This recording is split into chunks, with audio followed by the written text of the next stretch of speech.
Sound. It can heal or it can harm. It's important to understand that the human body is also a type of cymatic structure.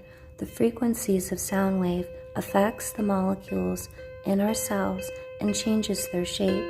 We are surrounded by these frequencies all day, every day, whether we know it or not.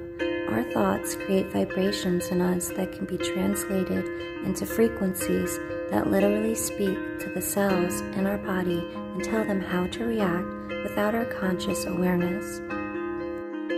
The last civilization and the one that came before them all had this knowledge, but we live in a society where this is hidden from us by the same people who push pharmaceuticals into our bodies, poison our food and water, and want to keep us at disease and in low vibration.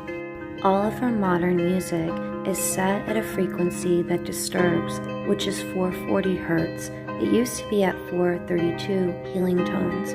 If you haven't noticed, these parasites in the music industry have over-sexualized it to harm our souls, and they're using these frequencies to keep us at low vibration and harm our bodies. I'd like to take a moment to thank the person who conducted this water cymatic experiment. Although I do not have the person's name, I feel very blessed to be able to share this with you all on TikTok. I pray that you are all conscious of what you put into your body and the frequencies that you allow yourself to be surrounded by. Blessings to you all. Enjoy the rest of the video.